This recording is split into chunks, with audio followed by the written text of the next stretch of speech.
الحمد لله الحمد لله نحمده ونستعينه ونستغفره ونؤمن به ونتوكل عليه ونعوذ بالله من شرور أنفسنا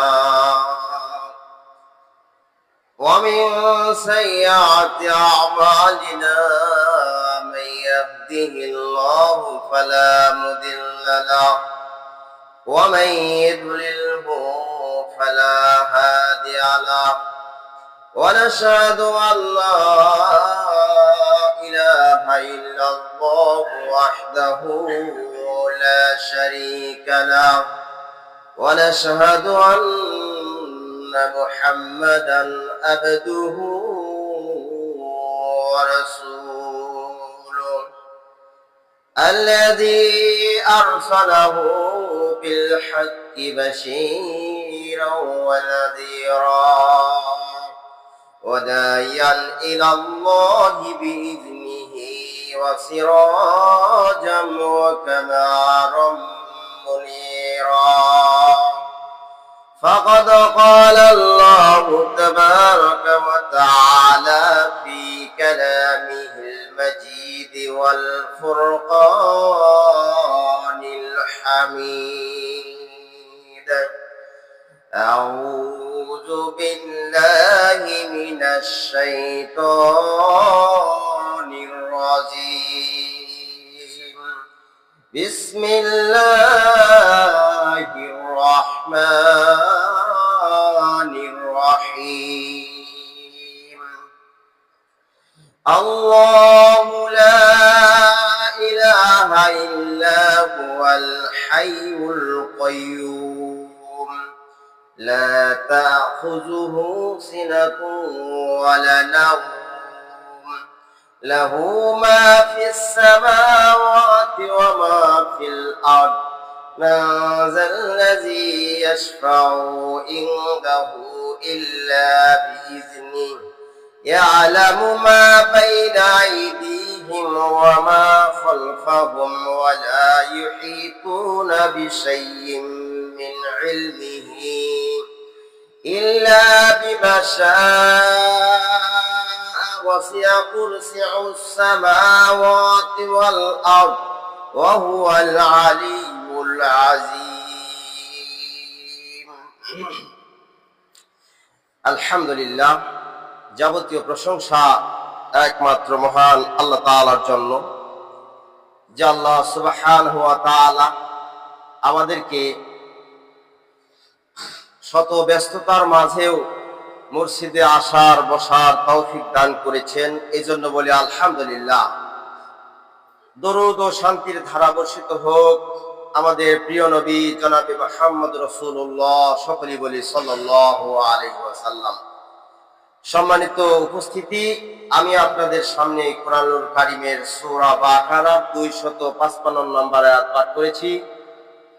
আল্লাহ রাব্বুল আলামিন যদি তৌফিক দান করেন উক্ত আয়াতটির উপর কিছু কথা বলে আমার বক্তব্য শেষ করব ইনশাআল্লাহ।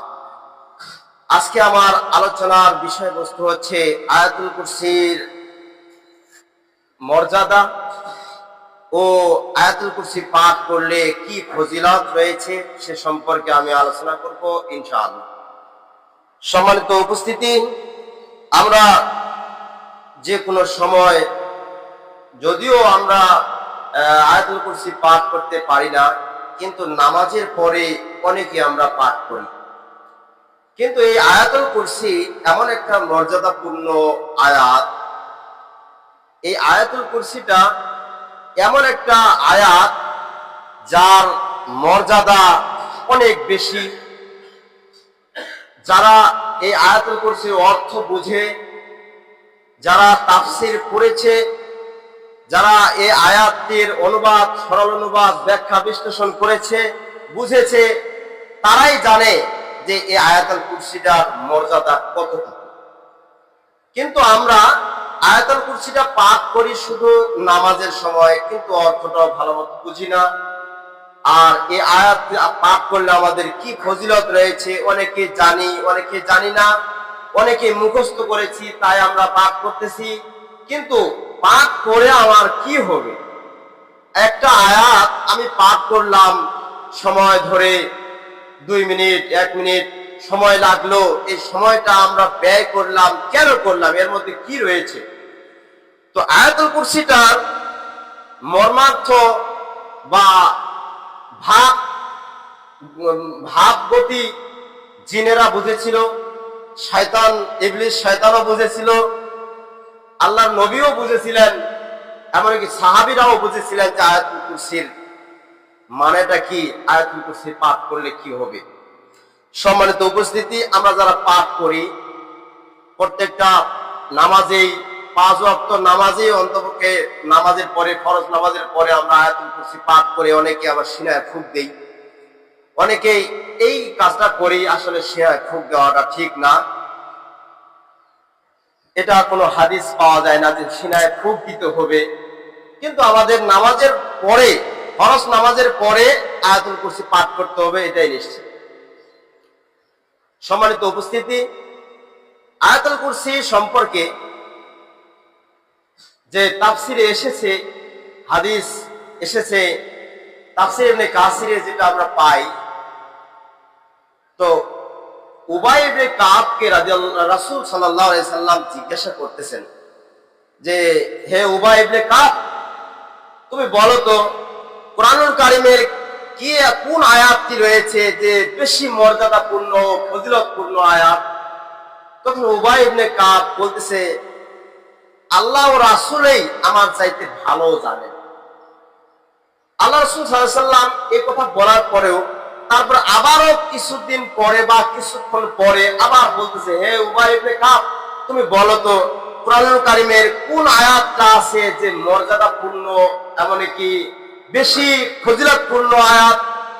উবাই ইবনে কাব বলতেছে, ইয়া রাসূলুল্লাহ, আমি তো জানি না। আবার আল্লাহ রাসূল সাল্লাল্লাহু আলাইহি ওয়াসাল্লাম বলতেছে, তুমি জানো না? আবার কিছুক্ষণ পরে বা কয়েকদিন পরে আবার জিজ্ঞাসা করতেছে, হে উবাই ইবনে কাব, তুমি বলো তো কোরআনুল কারীমের কোন আয়াতটা আছে যেটা খুব মর্যাদাপূর্ণ আর খুব ফজিলতপূর্ণ? তখন উবাই ইবনে কাব আইডিয়াতে ধারণা করে বলতেছে, ইয়া রাসূলুল্লাহ, আপনি যারা এতই বলতেছেন, আমি জানি না, তারপরে বলতেছেন, আমার মতে আয়াতুল কুরসি হবে। আমার মতে আয়াতুল কুরসিটাই হচ্ছে সবচেয়ে বেশি মর্যাদাপূর্ণ আয়াত।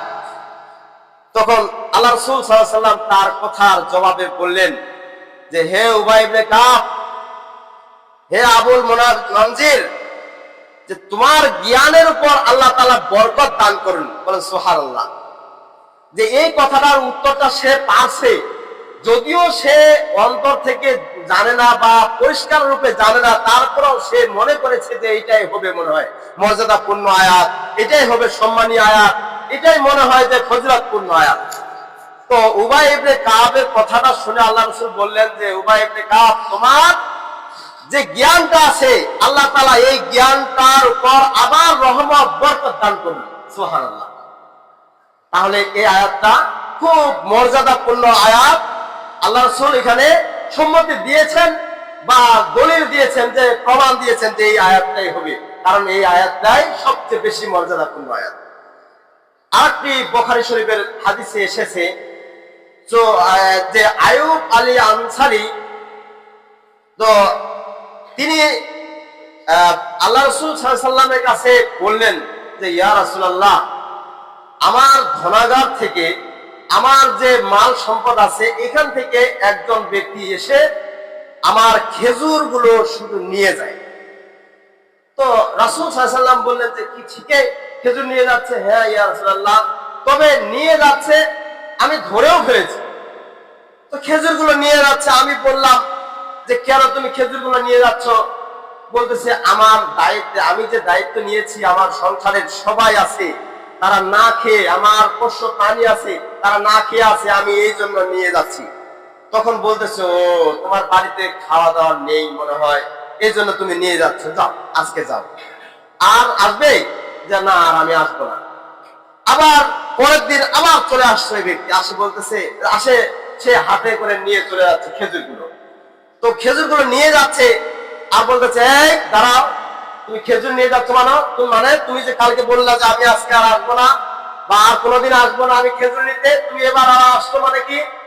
তখন বলতেছে, শোনো ভাই, আমার খুব অভাব, আমি অসহায়, আমি আমার পরিবার চালাইতে পারি না, তাই আমি এগুলো নিয়ে যাচ্ছি। তখন ওই আইয়ুব আলী আনসারী তিনি বললেন, যাক, তোমার যাহাতে অভাব তুমি নিয়ে যাও, আজকেও নিয়ে যাও। তখন আবার এই কথাটা আল্লাহ রাসূল সাল্লাল্লাহু আলাইহি ওয়াসাল্লামকে যা বললেন যে, ইয়া রাসূলুল্লাহ, আমি আজকেও ওই লোকটাকে ধরে ফেলছি, যে লোকটা আমার ধনাগার থেকে, আমার ভান্ডার থেকে খেজুরগুলো নিয়ে যাচ্ছে, কমে যাচ্ছে দিন দিন, খেজুরের পটলাটা আমার কমে যাচ্ছে। তো আমি আবার ধরে ফেলছি, আবার বলতেছে, ভাই আমাকে যেতে দিন, আমার পরিবারের অভাব অনটন, আমি চলতে পারি না, আমার পরিবারের ছোট সন্তান আছে, তারা না খেয়ে আছে, আমি এই জন্য এসেছি ভাই, আমি আজকে নিয়ে যাচ্ছি, আর কালকে আর আসবো না, আমি কোনোদিন আসবো না। তখন আবারও নিয়ে গেল।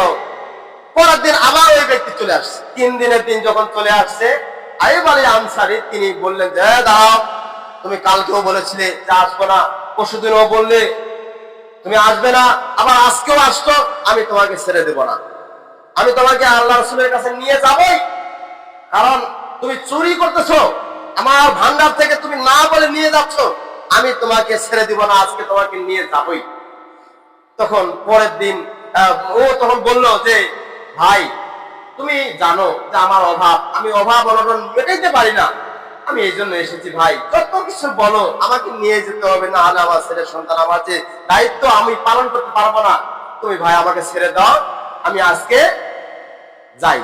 তখন আইয়ুব আলী আনসারী আবারও ছেড়ে দিচ্ছে, যা, তোমার অভাব অনটন।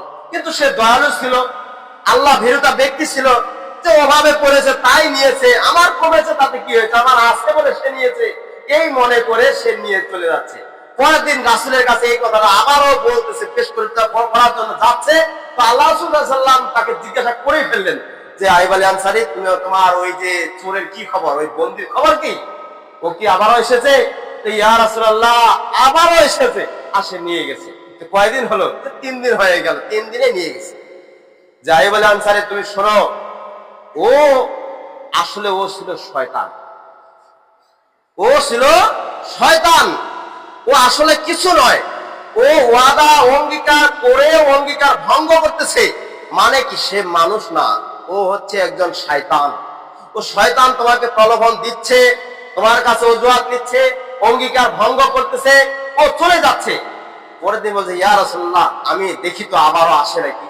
তো পরের দিন আবারও দেখতেছে, আবারও এসেছে, ওই ব্যক্তি আরো এসেছে, আসে বলতেছে, ইয়া রাসূলুল্লাহ, আমি আজকে নিয়ে ধরে ফেলেছি তাকে। ধরার পরে তাকে বলতেছে, তুমি আবার আসছো কেন? যে আমি আসছি এই জন্য যে আমার তো অভাব অনটন তুমি জানো, আমি এই জন্য এসেছি, আজকে নিয়ে যাব। যে না, তোমাকে আমি রাসূলের কাছে নিয়ে যাবই, তোমাকে আমি আজকে ছাড় দেব না। তো এরকম বলার পরে সেই শয়তান বলতেছে, যে ভাই আইয়ুব আলী আনসারী, তুমি শোনো, আজকে আমাকে ছেড়ে দাও, আমি তোমাকে এমন একটা জিনিস শিখিয়ে দিব, যে জিনিসটা তুমি জানলে এই কালেও লাভ হবে, পরকালেও তোমার লাভ হবে, আমি এমন একটা জিনিস শিখিয়ে দিব। ঠিক আছে, তুমি বলো কি জিনিসটা? যে তাহলে আমাকে ছেড়ে দিবে? হ্যাঁ দিব। তাহলে তোমার জিনিসটা কি আমাকে বলো, আমি সেটা জেনে নেই।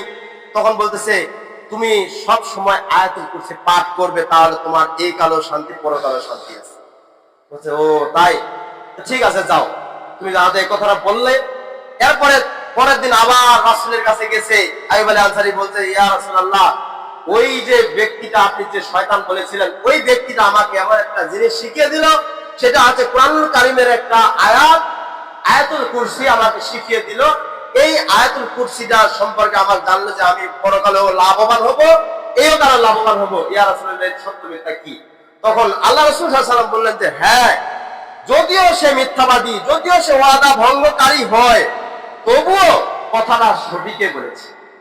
সম্মানিত উপস্থিতি, তাহলে দেখেন, একজন শয়তানও জানে যে আয়াতুল কুরসির মর্যাদা কতটুকু, এটাতে ইহকালেও লাভ হবে, পরকালেও লাভ আছে।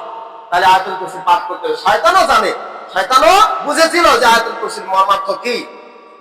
এরপরে আবু হুরায়রা রাদিয়াল্লাহু আনহু এই আয়াতটার উপর নির্ভর করে হাদিসে এসেছে, যেটা তাফসীর ইবনে কাসিরে, যে আইয়ুব আলী আনসারীর পরে আবু হুরায়রা রাদিয়াল্লাহু আনহু তিনি রাসূল সাল্লাল্লাহু আলাইহি সাল্লামের দায়িত্বে, রাসূল সাল্লাল্লাহু আলাইহি সাল্লাম তাকে একটা দায়িত্ব দিয়েছিলেন, ওই যে রমাদান মাসের ফিতরা আদায় হয়, যাকাতের মাল আদায় হয়, এই যাকাতের মাল আদায়ের ওই জায়গায় ভান্ডারটাতে ওই মাল সম্পদগুলোকে দেখাশোনা পাহারাদার জন্য আবু হুরায়রাকে রাখা হয়েছিল।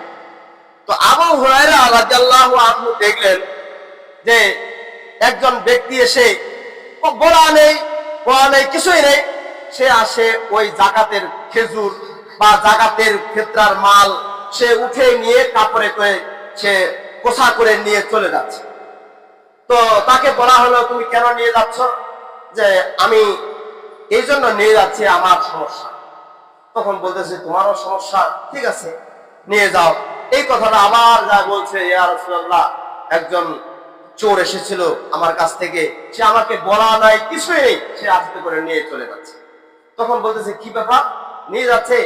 আচ্ছা, এরপরে যাবে। পরের দিন আবারও আসছে, আবার ওই রমাদান মাসের যে ফিতরা আদায় হয়েছে, খেজুর আদায় হয়েছে, যাকাতের মাল আদায় হয়েছে, সেখান থেকে সে নিয়ে চলে যাচ্ছে। এক এক করে 3 দিন সে নিয়ে গেল, তারপরের দিন ধরা পড়ে গেছে।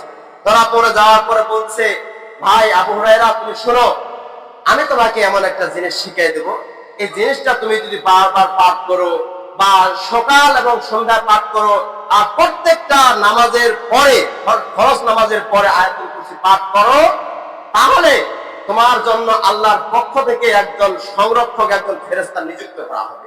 বলে সুবহানাল্লাহ। সেও একজন শয়তান ছিল, সে একজন শয়তান ছিল, জিন ছিল, জিন শয়তান ছিল। তো এই কথা বলার পরে আবার বলেছিল, যদি তুমি এই আয়াতুল কুরসি পাঠ করো, তোমাকে যত জিন এবং শয়তান আছে কোন সময়ের জন্য তোমাকে ক্ষতি করতে পারবে না। তুমি যখন শয়ন করবে, ঘুমাবে রাত্রে, তখন আয়াতুল কুরসি পাঠ করে ঘুমাবে, সারা রাত তোমার কাছে কোন জিন এবং শয়তান এসে কোন জিনিস তোমার ঘর থেকে কোনো কিছু নিয়ে যেতে পারবে না। সুবহানাল্লাহ। তাহলে এই আয়াতটা অনেক মর্যাদা রয়েছে, এই আয়াতটার গুরুত্ব রয়েছে, ফজিলত রয়েছে। সম্মানিত উপস্থিতি, এই আয়াতটার অংশ বিশেষ, এখানে 10টা বিষয় রয়েছে। এখানে 10টা বিষয় রয়েছে এই আয়াতটার মধ্যে, 10টা অংশ রয়েছে। 10টায় তাওহীদের মতো, তাওহীদ, একত্ববাদ এখানে স্বীকার করতে হবে প্রত্যেকটা স্টেপ বাই স্টেপ। তো আল্লাহ তাআলা বলেন যে আল্লাহু লা ইলাহা ইল্লা হুয়াল হাইয়ুল কাইয়্যুম, এটা একটা অংশ। আমরা একটু অর্থগুলো জেনে নেই যে এই যে একটা অংশ, এখানে কি বলা হয়েছে, এই আয়াতের প্রথম অংশটা কি বলা হয়েছে? আল্লাহ তাআলা বলছেন যে আল্লাহু লা ইলাহা ইল্লা হুয়াল হাইয়ুল কাইয়্যুম। এই অংশটাতে আল্লাহ তাআলা বলছেন যে তিনি আল্লাহ, তিনি আল্লাহ, তিনি ছাড়া কোনো মাবুদ নেই। তিনি হচ্ছেন আল্লাহ, আর যিনি আল্লাহ, তিনি ছাড়া কোনো মাবুদ নেই। তারপরে ওয়াহুয়াল হাইয়ুল কাইয়্যুম, এবং তিনি চিরজীবী, মানে চিরঞ্জীবী ও সর্বসত্তার ধারক। এখন যত কিছু সৃষ্টি রয়েছে পৃথিবীর মধ্যে, সবগুলোই রক্ষণাবেক্ষণ, দেখাশোনা বা তাদের রিজিকের ফয়সালা সবকিছু তারই হাতে। তিনি কর্মধারক, তিনি সকল সৃষ্টি, এমনকি আমাদের মানুষ জাতিকে দেখি যে আল্লাহ তাআলা প্রত্যেকটা মানুষের রিজিকের ফয়সালা করে দিয়েছেন, কিন্তু তাকে আগামীকাল কোন জায়গায় তার কর্ম নির্ধারণ হবে সেটা আল্লাহ তাআলা ফয়সালা করেছেন। এই জন্য আল্লাহ তাআলা বলছেন হাইয়ুল কাইয়্যুম, তিনি চিরঞ্জীবী এবং কর্মধারক, মানে সমস্ত সৃষ্টির মানে রিজিকের একটা ফয়সালা তিনি করে দিবেন। সম্মানিত উপস্থিতি, এই আয়াতের অংশ থেকে আমরা বুঝলাম যে আল্লাহ হচ্ছেন যিনি, তিনি ছাড়া আর কোনো মাবুদ নেই, তিনি ছাড়া আর কোনো মাবুদ হতে পারে না। যদি তিনি ছাড়া মাবুদ হতেন, অন্য ইয়াগুলো ছিল, দেবতা ছিল, দেব দেবী ছিল, তাদেরকে এখনো অন্যরা পালন করে, কিন্তু তারা যদি কিছুটা অংশ পালন করতো আল্লাহ, তাহলে দেখতেন এই পৃথিবীটা কত আগে ধ্বংস হয়েছে। কিন্তু তিনি আছেন বলে এই পৃথিবীটা এখনো অটল আছে। আল্লাহ রাব্বুল আলামিন যতদিন রাখবেন, কেউ এই পৃথিবীটাকে ধ্বংস করতে পারবে না। এরপরের অংশে আল্লাহ তাআলা বলেন লা তাখুযুহু সিনাতুন ওয়ালা নাওম, তাকে স্পর্শ করে না। লা তাখুযুহু মানে তাকে স্পর্শ করে না। কি? সিনাতু তন্দ্রা, মানে তন্দ্রা স্পর্শ করে না। এই যে আমরা যখন নামাজে আসি, জুমার নামাজে, তখন আমাদের সবকিছু কান, এমনকি চোখটা খালি বন্ধ থাকে, কিন্তু কানটা একবার শোনা যায় যে হুজুর কি খুতবা দিল সেটাও শুনতে পাচ্ছে। এটাকে বলা হয় তন্দ্রা। মানে এই যে কিছুক্ষণ আপনারা থাকছেন এখানে, বা আমি থাকি যদি এখানে বসে, তো আমাদের চোখে একটা ঝিমঝিমানি একটা শব্দ আসে, যে ঝিম ধরে থাকি আমরা চোখ বন্ধ করে, কিন্তু সবকিছু আমরা শুনতে পাচ্ছি। এটাকে বলা হয় তন্দ্রা। আল্লাহ তাআলাকে তন্দ্রা স্পর্শ করে না। এই যে আমরা তন্দ্রা একটু যে ঝিমাচ্ছি, এটা আল্লাহ তাআলাকে স্পর্শ করে না। ওয়ালা নাওম, এবং ঘুমও স্পর্শ করে না। আল্লাহ তাআলা যদি তন্দ্রা যেতেন, তাহলে আল্লাহ তাআলার এই রাজত্ব, এই পৃথিবীটাকে শয়তান, জিন, যত রকমের আছে, খারাপ বস্তু আছে, সব করে ধ্বংস করে দিত এই পৃথিবীটাকে, এমনকি আসমানটাকে ধ্বংস করে দিত। কিন্তু আল্লাহ তাআলা যদি হলে একটু খালি তন্দ্রা যেত, খালি চোখগুলো বন্ধ করতো, কিন্তু আল্লাহ তাআলা তন্দ্রা যান না, চোখগুলো বন্ধ করেন না। ওয়ালা নাওম, এবং ঘুমান না। আল্লাহ তাআলার ঘুমও নেই। আল্লাহ তাআলা ঘুমান না। কেন ঘুমান না? এই যে একটা রাজত্ব, এই যে একটা পৃথিবী, এই পৃথিবীর মধ্যে কত রকমের মানুষ আছে, কত রকমের আশরাফুল মাখলুকাত রয়েছে।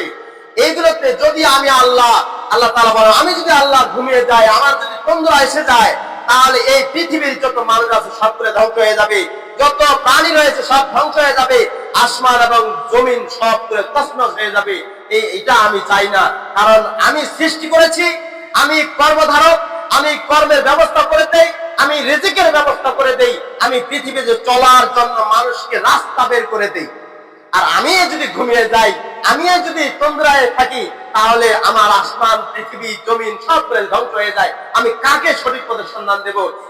কে আমার আল্লাহ, আমার বাণীটা, আমার কোরআনটা পড়ে ইবাদত বندگی করে আমার কাছে ফিরে আসবে? আমি তাকে আবার পুনরুত্থান করব, তাকে আবার হাসর নাসর করাবো, সেখানে বিচার ফায়সালা করব। এতদূর তো আমি করতে পারবো না, একেবারে ধ্বংস যদি হয়ে যায়। আমি তো মানুষকে প্রতিশ্রুতি দিয়েছি, তাদেরকে আমি ছেড়ে দিয়েছি, তারা পৃথিবীর জমিনে সুন্দরভাবে ইবাদত বندگی করবে, খাবে। কেউ হয়তো শুকরিয়া আদায় করবে আল্লাহর নিয়ামত দেখে, আবার কেউ হয়তো শুকরিয়া আদায় করবে না। যারা শুকরিয়া আদায় করবে তাদের জন্য আমি জান্নাত তৈরি করে রেখেছি। আর যারা অশুকরিয়া, আমার অকৃতজ্ঞতা করবে, শুকরিয়া আদায় করবে না, তাদের জন্য আল্লাহ তাআলা জাহান্নাম তৈরি করে রেখেছেন। তাহলে জান্নাত আর জাহান্নাম তৈরি করার কোনো দরকার হয় না। তো আল্লাহ তাআলা এমন আল্লাহ আমাদের, তিনি তন্দ্রাও যান না, এমন কি তিনি ঘুমান না। এরপরের আয়াতের অংশটাকে আবার 3 নম্বর অংশটা বলেছেন যে লাহু মা ফিস সামাওয়াতি ওয়া মা ফিল আরদ, আসমান এবং জমিনে যা কিছু আছে তারই। এখন আল্লাহ তাআলা আসমান এবং জমিনের মধ্যে যা কিছু সৃষ্টি করেছেন, এটা সব আল্লাহ। এখন আমি আপনি ছোট্ট একটা জিনিস বানাইলাম, বানায় আপনি বললেন যে আমি এই জিনিসটা বানিয়েছি, এটা আল্লাহ বানায়নি। যদি এই কথা বলা হয়, তাহলে আমরা কুফরি করে ফেললাম, আল্লাহর সাথে অংশীদারি স্থাপন করলাম। কারণ আমি আপনি একটু চিন্তা করব, বুঝবো যে আমি যেই জিনিসটা বানিয়েছি, ধরে নেন একটা ছোট্ট একটা পুতুল বানাইছেন বা একটা মূর্তি বানাইছেন, এই মূর্তিটা বানার পরে এই মূর্তিটা যে কাদাটা আছে, বা এখানে ভিতরে যে খের দেওয়া হয় বা বাঁশ দেওয়া হয়, এই বাঁশ, খের, কাদামাটিটা, এটা তো আল্লাহ। তিনি আল্লাহ সৃষ্টি যদি না করতেন, তিনি আল্লাহ যদি মাটিটা না দিতেন, তাহলে আপনি আমি তো মূর্তিটাকে তৈরি করতে পারবো না, একটা খেলনা বস্তু তৈরি করতে পারবো না। কিন্তু আল্লাহ তাআলা এটাও তৈরি করেছেন। আপনি কি করবেন সেটা আল্লাহ তাআলা আগেই করে ফেলেছেন। তিনি আগে এটা ফয়সালা করে দিয়েছেন যে এটা আমার, আমি এটা মানুষকে দিয়ে দিলাম।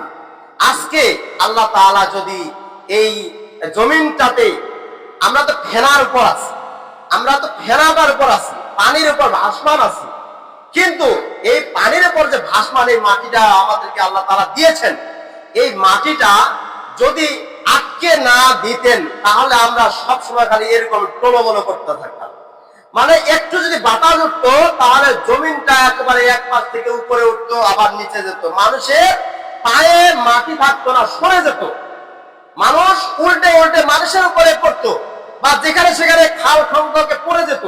কিন্তু আল্লাহ তাআলা এমন একটা কাজ করেছেন, এই মাটিটাকে ধরে রাখার জন্য বিভিন্ন জায়গায় পর্বত পাহাড় দিয়ে পেরেক মারে এই জমিনটাকে আটকে রেখেছে। সম্মানিত উপস্থিতি, তাই আল্লাহ তাআলা বলেন যে লাহু মা ফিস সামাওয়াতি ওয়া মা ফিল আরদ, আসমান এবং জমিনের মধ্যে যা কিছু আছে আমি আল্লাহ সব সৃষ্টি করেছি, এটা আমার, এটা রাজত্ব আমার। কিন্তু রাজত্ব এই পৃথিবীর মধ্যে অনেকে করতে চেয়েছিল, করেছে। যেমন নমরুদ করার জন্য চেষ্টা করেছিল যে এই পৃথিবীটার এই যে আমার রাজত্ব দেখতেছে এটা আমার, আমার কথা অনুযায়ী চলবে। আবার ফেরাউনও বলেছিল এই রাজত্বটা আমার, আমার চাইতে কেউ হতে পারে না, আমি প্রভু, আমি খোদা, হতে পারলে আমি খোদা, কারণ আমার সম্পদ এতগুলো, এই সম্পদের মালিক আমি, আমি রাজত্বের মালিক, আমাকে মানুষ প্রভু মনে করবে, আমাকে মানুষ স্রষ্টা মনে করবে, আমি তো সবকিছু আমার প্রজাদেরকে দিয়ে দিচ্ছি। সম্মানিত উপস্থিতি, ও যতই বলুক কিন্তু নিজের জীবনটাও কন্ট্রোল করতে পারেনি। ফেরাউন পারছে, তার নিজের জীবনটা, তার লাশটা কন্ট্রোল করতে পারে নাই। এখন জাদুঘরে পড়ে আছে, আর একবার সরকার হয়ে উত্তর দক্ষিণে পড়ে আছে। সম্মানিত উপস্থিতি, কিয়ামত পর্যন্ত তার লাশটা থাকবে। সে দাবি করেছিল আমি প্রভু, কিন্তু সে এখন বলতে পারে না আমি প্রভু নাকি, সে বলতে পারে না আমি জাদুঘরে আসছি নাকি, সে এখন বলতে পারে না। সম্মানিত উপস্থিতি, তো আল্লাহ তাআলা এমন একটা কাজ করেছেন, এমন একটা পৃথিবীর মধ্যে পৃথিবীর মানুষের উপর সবকিছু দিয়েছেন, তিনি অহংকার করতে পারেন, তিনি গর্ব দাম্ভিক্য নিয়ে বলতে পারেন যে আমার এই পৃথিবী, এই রাজত্বটা আমার, এটা কারো হতে পারে না। তিনি যা কিছু করবেন বলবেন, তিনি, তার উপর দিয়ে কেউ বলা ক্ষমতা রাখে না। তো আয়াতুল কুরসির মধ্যে ওই অংশটা আল্লাহ তাআলা বলেন লাহু মা ফিস সামাওয়াতি ওয়া মা ফিল আরদ, আসমান এবং জমিনের মধ্যে যা কিছু আছে সবকিছু আমার। এরপর আল্লাহ তাআলা বলেন মা যাল্লাযী ইয়াসফাউ ইনদাহু ইল্লা বিইজনি, এবং কে এমন আছে যে সুপারিশ করবে আমার অনুমতি ছাড়া? কে এমন আছে এই পৃথিবীর মধ্যে যে আমার অনুমতি নেই কিন্তু সে সুপারিশ করবে আমার কাছে এসে? এরকম কেউ আছে? এখন দেখি যে অনেকে বলে যে আমরা যে পীর ধরছি না, ওই পীর ধরার কারণ আছে যে আল্লাহর কাছে তিনি সুপারিশ করবেন। মানে আমরা তো আল্লাহকে দেখতে পাই না, আল্লাহ আল্লাহ হতেও পারি না, কিন্তু আমার যে পীর আছে, বাবা আছে, খাজা বাবা, ল্যাংটা বাবা, যেই বাবাই হোক, ওনাকে আমি ধরি কি জন্য? এই জন্য ধরি, বাবাকে ধরলে বাবা আমার আল্লাহর কাছে সহজ করে দিবে রাস্তা। কারণ তারা যুক্তি দেয় কি? যুক্তি দেয় যে একটা বিল্ডিং এ উঠতে গেলে, যদি 5 তলায় বিল্ডিং এ উঠেন তাহলে হয়তো সিঁড়ি দিয়ে উঠতে হবে, আর না হলে লিফট দিয়ে উঠতে হবে। তো একটা তো মাধ্যম আছে, মাধ্যম ছাড়া কি বিল্ডিং এর 6 তলা 5 তলা উঠা যাবে? উঠা যাবে না। যেমন সিঁড়িটার দরকার, তেমনি আমরা পীর মাশায়েখ, দরবেশ, ওলিয়া আউলিয়া, গাউস, কুতুব, এগুলোকে আমরা পীর বাবা মনে করি, ধরি, এগুলো আমাদের সুপারিশ করবে, এগুলো আমাদের সুপারিশ করবে, মানে আল্লাহর সাথে আমার দিদার করে দিবে, কথা বলে দিবে, এই সুপারিশ করে দিবে। কিন্তু আল্লাহ তাআলা বলছেন যে মানজাল্লাযী ইয়াশফাউ ইনদাহু ইল্লা বিইজনি, যে আমি বাদ দিয়ে, আমার অনুমতি বাদ দিয়ে কেউ কি আমার কাছে সুপারিশ করতে পারবে? এরকম কেউ আছে? কিন্তু যেই বাবাকে ধরতেছি বা যে পীরকে ধরতেছি, ওই পীর কি অনুমতি নিচ্ছে আল্লাহর কাছে যে আল্লাহ আমাকে অনুমতি দাও, আমি তোমার কাছে আমার যতগুলো মুরিদ আছে সবগুলোকে আমি তোমার দিদার করে দেব, কথা বলে দেব? এরকম কি সুপারিশ করার কোনো অনুমতি নিছে? নিতে নেয়নি। সে নিজের অনুমতিটা নেয় নেই যে আমি পীর হয়ে বসে আছি, আমি একটা দরবেশ হয়ে বসে আছি, আমি নিজে অনুমতি নেইনি আল্লাহর কাছে যে আল্লাহ আমি আপনার সঙ্গে কথা বলতে চাই, এই কথাটা বলেনি। কিন্তু তাকেও সুপারিশ নিতে হবে, সুপারিশ করতে হবে, তার কাছে ধর্ণা ধরতে হবে। আমাদের প্রিয় নবী জনাব মুহাম্মদ রাসূলুল্লাহ সাল্লাল্লাহু আলাইহি সাল্লামের কাছে গিয়ে তাকে বলতে হবে যে ইয়া রাসূলুল্লাহ আপনি আমাদের জন্য সুপারিশ করেন। এক, অনুমতি দেওয়া হবে হযরত মুহাম্মদ সাল্লাল্লাহু আলাইহি সাল্লামকে, তাছাড়া অন্য কোন নবী পারবে না যে এখানে সুপারিশ করবে আল্লাহর কাছে। উম্মত কোন দিকে যাবে? সেদিন গত এই মুহাম্মদ সাল্লাল্লাহু আলাইহি ওয়াসাল্লামের পূর্বে যত নবী গত হয়ে গেছেন সবগুলাই নবী এই নবীর অনুসরণ করবে না। মুহাম্মদ সাল্লাল্লাহু আলাইহি ওয়াসাল্লাম ছাড়া আর কেউ হতে পারবে না সুপারিশকারী, কারণ আমরা শেষ নবী হযরত মুহাম্মদ সাল্লাল্লাহু আলাইহি ওয়াসাল্লামের উম্মত হিসেবে থাকতে পেরেছি। আমরা এখনো হযরত মুহাম্মদ সাল্লাল্লাহু আলাইহি ওয়াসাল্লামের উম্মত হিসেবে আছি। এটা আমাদের একটা ভাগ্যের ব্যাপার, এটা আমাদের শুকরিয়া আদায় করা দরকার। সম্মানিত উপস্থিতি, তো আল্লাহর কাছে কেউ অনুমতি নেয় না পৃথিবীর মধ্যে, যে পৃথিবীর মধ্যে জমিনের মধ্যে এমন কোনো ব্যক্তি আছে যে আমার কাছে সুপারিশের অনুমতি নিয়েছে যে আমার কাছে তার মুরিদদের, তার পৃথিবীর জমিনে যতগুলো মানুষ আছে সবগুলোর সে করবে, সুপারিশ করবে যে এই বান্দাটা ভালো, হে আল্লাহ এই মানুষটা দুনিয়াতে ভালো ছিল, আপনি একে জান্নাত দেন, এরকম সুপারিশ কেউ করতে পারবে। তবে পারবেন যেই সময় অনুমতি দেওয়া হবে হযরত মুহাম্মদ সাল্লাল্লাহু আলাইহি ওয়াসাল্লামকে, মুহাম্মদ সাল্লাল্লাহু আলাইহি ওয়াসাল্লাম ছাড়া আর কেউ এখানে সুপারিশ করতে পারবে না। সম্মানিত উপস্থিতি, যত কিছু আমরা এই পৃথিবীর জমিনে ধরি পীর মাশায়েখ, এগুলা সবগুলা ভুল। এগুলা ধরলে জাহান্নামের রাস্তা, আমাদেরকে রাস্তা বাইর করে দেওয়া হচ্ছে। সেদিন এই পীর মুর্শিদও সেদিন বলবে যে আমি তো তোমাকে বলিনি যে আমাকে তুমি মানো, আমি তো মারা গিয়েছিলাম, মারা যাওয়ার পর আমার উপর যে কবর নির্মাণ করা হয়েছিল আমি সেটাও জানি না, আমি মারা গিয়েছিলাম, আমার এখানে একটা বড় একটা মাজার তৈরি করা হয়েছিল, আমি তো দরবেশ জানি না, তুমি আমাকে ভুল বুঝেছিলে। আমি কোনো সময়ের জন্য আমার বংশের মানুষকেও বলি নাই যে আমি মারা যাওয়ার পরে তুমি এখানে আমার দায়িত্ব পালন করবে, এরকম বলিনি। আমি মারা গেছি যেদিন, সেদিন আমি ইয়ানফি, আমার আত্মা দেহ সব কম্পন শুরু হয়ে গেছে, আমি ঘেমে যাচ্ছি, আমি তোমাকে কখন বলছি যে তুমি আমার পরে তুমি আমার সিলসিলা ধরে থাকবে? সেই পীর মুর্শিদ কেউ বলে যায়নি, কিন্তু আমরা ধারণা অনুযায়ী করি, ও আল্লাহর বান্দা ছিল, আল্লাহর ওলি ছিল, তার সুপারিশে যদি আমরা যেতে পারি। ওই যে একটা কথা আছে যে একজন যদি আলেম হয় তাহলে 70টা মানুষকে সে সুপারিশ করতে পারবে, সে জান্নাতে নিয়ে যাবে। কথাটা এখানে নয়, কথাটা এটা অন্য জায়গায়। কিন্তু সব জায়গায় ব্যবহার করা সব কথা যায় না। যেখানে একটা ভালো কথা বলতে হবে সেখানে একটা ছোট্ট যদি খারাপ কথা বলেন আপনাকে ওইখান থেকে, আপনার ওই মজলিস থেকে আপনাকে বের করে দিবে, নচেত সাসপেন্ড করবে। যদি পার্লামেন্টে যান, পার্লামেন্টে যদি একটু ওয়াজগুলো বক্তব্য শুনেন, তখন দেখবেন যে একজন মানুষ একটা এমপি সাহেব একটা ভুল করেছে, একটা কথা খালি উল্টা পাল্টা করেছে, তাকে 6 মাসে সাসপেন্ড করা হয়েছে, সে 6 মাসে সাসপেন্ড। সম্মানিত উপস্থিতি, এই দুনিয়াতে একটা যেটা উল্টা পাল্টা হচ্ছে কথাতে, তাতে সাসপেন্ড, তাহলে পরকালটা কি হবে? একটু চিন্তা ভাবনা করি যে আমরা কথাবার্তায় একটুতেই ভুল করে ফেলাচ্ছি। এই যে পীর মুর্শিদ ধরতেছি মানে অনুমান করে, ধারণা করে যে ও আল্লাহর একটা ওলি ছিল দুনিয়ার জীবনে, সে মানুষকে ভালো পথে দাওয়াত দিত, আল্লাহর পথে দাওয়াত দিত, রাসূলের অনুযায়ী নিয়ম অনুযায়ী চলতো, আমি যদি তাকে সেজদা করি সে সেজদা করবে বা আল্লাহর কাছে সুপারিশ করে আমাকে জান্নাতে নিয়ে যাবে। এরকম যদি ধারণা করা হয়, জাহান্নামের রাস্তা ছাড়া আর কিছুই। এক, চাইতে হলে আল্লাহর কাছে চাইতে হবে।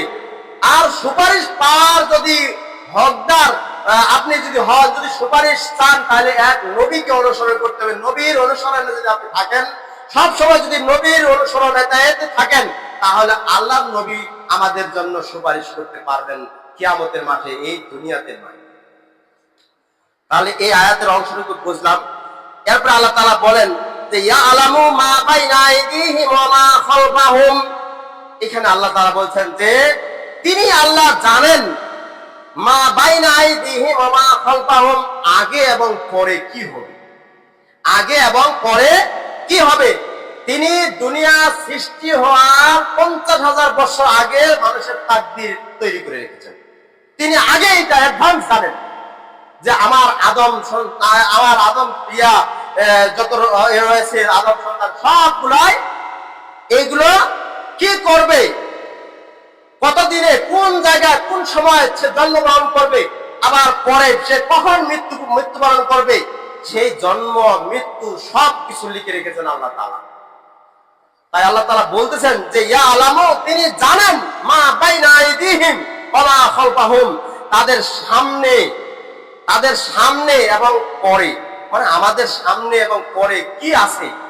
আমি এখন আছি, কিছুক্ষণ পরে কি হব আল্লাহ তাআলা জানেন। কিন্তু কেউ বলতে পারবে না, কোনো ডাক্তার, কবিরাজ, মহান মুন্সি কেউ বলতে পারবে না যে এইখান থেকে গেলে তার মৃত্যু হবে, এইখান থেকে ওই পাশে গেলে তার অ্যাক্সিডেন্ট হবে, এখান থেকে ওই হাসপাতালে যদি যায় সে মারা যাবে, ওই হাসপাতাল থেকে ঢাকায় যদি যাওয়া হয় ওখানে যায় সে জীবিত হবে, এরকম কেউ বলতে পারবে না, কোনো গ্যারান্টি দিতে পারবে না। সম্মানিত উপস্থিতি, কিন্তু আল্লাহ তাআলা তিনি গ্যারান্টি দিতে পারবেন যে এই লোকটা যাবে কি না যাবে। সম্মানিত উপস্থিতি, সবকিছু আগে পিছে আমাদের কি হবে আল্লাহ তাআলা তিনি সবকিছু জানেন, তিনি সংরক্ষণ করে রেখেছেন। ওয়ালা ইউহিতুনা বিশাইইম মিন ইলমিহি ইল্লা বিমা শাআ।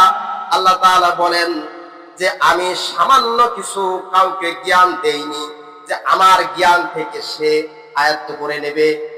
আল্লাহ তাআলা এটা বলতেছেন যে আমার যে জ্ঞানটা আছে, আমি আল্লাহ আমার যতটুকু জ্ঞান আছে জ্ঞানটা থেকে আমি এরকম কাউকে জ্ঞান দেই, ছোট্ট জ্ঞান যে তুমি আমার কাছ থেকে একটা অনুপরিমাণ জ্ঞান তুমি নিবে, এটা কেউ নিতে পারবে না। আল্লাহর জ্ঞান আল্লাহর কাছে আছেন, আল্লাহর জ্ঞান থেকে কেউ ধার করে জ্ঞান ব্যবহার করবে এই পৃথিবীর মধ্যে এরকম কোন মানুষ জন্মেনি। সম্মানিত, এমন একটি প্রাণীও জন্মেনি যে তার কাছ থেকে জ্ঞান কিছুটা নিয়ে ওই এলমি জ্ঞানটা দুনিয়াতে মানে প্রচার করে দিবে, এরকম কারো ক্ষমতা নেই। আল্লাহ তাআলাই বলেন যে আমি আমার যতটুকু জ্ঞান আছে এই ততটুকু জ্ঞান থেকে কেউ আমার কাছ থেকে কিঞ্চিত পরিমাণ কেউ টেনে নিতে পারবে, আমার জ্ঞান আমার কাছেই আছে। এরপর আল্লাহ তাআলা বলেন যে ওয়াসিয়া কুরসিউস সামাওয়াতি ওয়াল আরদ, আসমান এবং জমিনটা যে আছে এই আসমান এবং জমিনটার উপরে আল্লাহ তাআলার একটা কুরসি থাকবে, আসন থাকবে, একটা আসন থাকবে আসমান এবং জমিনটার উপরে। আসমান এবং জমিনটা যতটুকু আছে যত বড় তার চাইতে আল্লাহর কুরসি আল্লাহর আসনটা হবে তার চাইতে বড়। কিন্তু তাহলে আল্লাহ কত বড়, তাহলে আল্লাহ কত বড়, এখানে আমাদের অবশ্যই একটা তাওহীদ নিয়ে আসতে হবে, একটা মনের ভিতর তাকওয়া নিয়ে আসতে হবে যে আল্লাহ কত বড়। যদি আল্লাহর আরশটা পৃথিবী এবং আসমানের উপরে হয়, গোটা আসমান এবং পৃথিবীটার উপরে একটা আসন থাকবে, তাহলে আল্লাহ কত বড়। সেই আল্লাহ যদি আমার সামনে দাঁড়ায় তাহলে আমি কি হব। সম্মানিত উপস্থিতি, এটা আমাদের অবশ্যই তাকওয়া নিয়ে আসতে হবে, আল্লাহর ভয় নিয়ে আসতে হবে। আল্লাহ অতি বড়, আল্লাহ সুবহান। এরপরে আল্লাহ তাআলা বলেন ওয়ালা ইয়াউদুহু হিফযুহুমা, এবং রক্ষণাবেক্ষণের জন্য আল্লাহ তাআলা আসমান এবং জমিন এই দুইয়ের মধ্যে রক্ষণাবেক্ষণের জন্য, মানে এটা আয়ত্তে রাখার জন্য কোন সময়ের জন্য ক্লান্ত হন না, যে আসমানটাও আমার হাতে, জমিনটা আমার হাতে, আসমানটাকে এখন আমি হিসাব করবো না, পরে হিসাব করব, জমিনটা এখন হিসাব করি। আবার আল্লাহর যে পৃথিবীতে জমিনের উপর যতগুলো মানুষ আছে এগুলোর হিসাব করতে ক্লান্ত হয়ে যাবে, এরকম কোন সময় জন্য ক্লান্ত হন না। ওয়ালা ইয়াউদুহু, তিনি ক্লান্ত হন না, হিফযুহুমা, এই আসমান এবং জমিনটাকে আটকে রাখার জন্য, আসমান এবং জমিনটাকে ধরে রাখার জন্য আল্লাহ তাআলা কোন সময় জন্য ক্লান্ত হন না। সম্মানিত উপস্থিতি, দেখেন এই আয়াতটাতে কতটা মর্মার্থক, কতগুলো কথা বলেছেন, 10টা স্টেপ বলেছেন, 10টা পয়েন্ট বলেছেন, 10টায় 10 মতো। এরপর আল্লাহ তাআলা বলেন ওয়া হুয়াল আলিউল আযীম, আল্লাহ হচ্ছেন তিনি উচ্চ মর্যাদা সম্পন্ন এবং মহিয়ান, গরিয়ান, জ্ঞানীবান, তিনি আল্লাহ, তিনি উচ্চ মর্যাদাবান, তিনি মহান, তার চেয়ে আর কেউ হতে পারে না। তিনি এক, তিনি অদ্বিতীয়, আল্লাহ ছাড়া কোনো মাবুদ নেই। যে আল্লাহু লা ইলাহা ইল্লা হুয়াল হাইয়ুল কাইয়্যুম, আল্লাহ তাআলা প্রথম আয়াতের অংশটার প্রথমটা বলেছেন আল্লাহু লা ইলাহা, যে যিনি আল্লাহ, যিনি আল্লাহ, তিনি ছাড়া কোনো মাবুদ নেই। আবার শেষে বলছেন ওয়া হুয়াল আলিউল আযীম, তিনি হচ্ছেন সুমহান এবং মহিয়ান, গরিয়ান, তিনি হচ্ছেন জ্ঞানীবান, প্রজ্ঞাবান, তিনি সব। সম্মানিত উপস্থিতি, এই আয়াতটা আমরা সচরাচর পাঠ করি কিন্তু অর্থটা জানি না, এই অর্থের গুরুত্বটা কি, ভিতরে কি বলেছেন আল্লাহ তাআলা, এগুলো আমরা জানি না। একটু চেষ্টা করলাম যে আয়াতের অনুবাদ করার জন্য, যে যাতে মানুষ বুঝে শুনে আমল করে, বুঝে শুনে পাঠ করে, প্রত্যেকটা ফরজ নামাজের পরে পাঠ করে, তো এটার ফজিলত সম্পর্কে আল্লাহ রাসূল সাল্লাল্লাহু আলাইহি সাল্লাম যেগুলো বলেছিলেন, কেউ যদি আয়াতুল কুরসি প্রত্যেকটা ফরজ নামাজের পরে পাঠ করে, তাহলে আল্লাহ তাআলা তার জন্য একজন সংরক্ষক বলতে ফেরেশতা নিযুক্ত করে রাখবেন। তার কোনো বিপদ বালা মুসিবত থেকে তাকে হেফাজত করবে। দেখেন অনেকে পৃথিবীতে দেখা যায় যে বড় মানের একজন মানুষ হয়েছে, তার সাথে 2 জন খালি বডিগার্ড। তো বডিগার্ড কি জন্য রাখা হয়? এই জন্য তাকে নিরাপত্তা দেওয়ার জন্য। সেই নিরাপত্তার জন্য 2 জন বডিগার্ড থাকে, সে বেতনে থাকে। কিন্তু আমি যদি আয়াতুল কুরসি পাঠ করি, আল্লাহ তাআলাকে বিশ্বাস করে, আল্লাহর পরিচারিতা বা আল্লাহকে ভয় করে যদি আমি একটু আয়াতুল কুরসিটা পাঠ করি নামাজের পরে, তাহলে আমি চলতে ফিরতে আমার জন্য একজন ফেরেশতা থাকবে, তিনি আমার সব দায়িত্ব নিয়ে নেবেন। সুবহানাল্লাহ। তাহলে এটা আমাদের অবশ্যই পাঠ করার দরকার আছে কিনা? অবশ্যই দরকার আছে। দেখেন, যদি একজন আমার ফেরেশতা থাকে, তার ফেরেশতারা কি ওই দারোয়ানের মতো? ওগুলা কি দারোয়ানের মতো? পৃথিবীতে যত দারোয়ান আছে সবগুলো এক পাশে, আর ফেরেশতা যদি একটা হয় তাকে তালা হেনা ঘুরে ধরে দিবে। বুঝতে পারছেন? তাহলে ফেরেশতা যদি একজন থাকে একজনের কাছে, তাহলে ওর যত বালা মুসিবত আসুক, বিপদ আসুক, যত রকমের সমস্যা আসুক, সমাধান করার জন্য ওই একাই একজন ফেরেশতা যথেষ্ট। সুবহানাল্লাহ। সম্মানিত উপস্থিতি, তাই আমরা পাঠ করব প্রত্যেকটা নামাজের পরে। যদি আমরা না শিখি তাহলে সমস্যা, আমাদের জবাবদিহি হতে হবে, আমাদের শিখতে হবে। যারা আমরা পারি সহি শুদ্ধভাবে একটু পড়ার জন্য চেষ্টা করব। যদি না পারি, একটু সমস্যা হয়ে যায়, আরেকজন জাননেওয়ালা মানুষের কাছে আমরা শিখিয়ে দেব। আয়াতুল কুরসি সবাই যাতে শিখতে পারি, সবাই যাতে আমল করতে পারি। কারণ আমরা যে চলতেছি দুনিয়াতে, আমার তো একটা নিরাপত্তা রয়েছে, জানেন। এই নিরাপত্তার জন্য আমাদের জন্য একটা যে আমি পাঠ করব, আমার জন্য ফেরেশতা নিযুক্ত হবে। আল্লাহ রাসূল সাল্লাল্লাহু আলাইহি ওয়াসাল্লাম এই কথা বলেছিলেন যে একটা হাদিসে এসেছে যে কেউ যদি রাত্রে শয়নকালে যদি শোয়ার সময় আয়াতুল কুরসি পাঠ করে, তাহলে তার জন্য উপকার কি? যে সারা রাত তার কাছে শয়তান জিন আসতে পারবে না। এমনকি যত রকমের চোর ডাকাত আছে ওই বাড়ির মধ্যে ঢুকতে পারবে না, যদি আয়াতুল কুরসি পাঠ করে কেউ ঘুমিয়ে যায়। সম্মানিত উপস্থিতি, এটার ফজিলত অনেক। আবার আরেকটা হাদিসে এসেছে যে কেউ যদি আয়াতুল কুরসি প্রত্যেকটা নামাজে, এমনকি চলতে ফিরতে যেখানে সেখানে সময় পাচ্ছে সেখানে পাঠ করতেছে, এই জন্য পাঠ করে যে তার যত রকমের দুনিয়াতে অসুখ বিসুখ রয়েছে সেগুলো থেকে সে নিষ্কৃতি পাবে, সেখান থেকে আরোগ্য পাবে। এই ওসিলা সে পাঠ করে, যদি এরকম পাঠ করে তাকে সেই আরোগ্য দান করেন, সেই অসুস্থতা থেকে সুস্থতা দান করেন এই আয়াতের মাধ্যমে। সম্মানিত উপস্থিতি, আল্লাহ তাআলা আমাদেরকে সকলকে আয়াতুল কুরসি পড়ার, বুঝার, এমনকি মুখস্থ করার, ঈমান অনুযায়ী পড়ার তৌফিক দান করুন। সকলেই বলি আল্লাহুম্মা আমিন। এই বলে আলোচনা শেষ করছি। ওয়া আখিরু দাওয়ানা আলহামদুলিল্লাহি রাব্বিল আলামিন।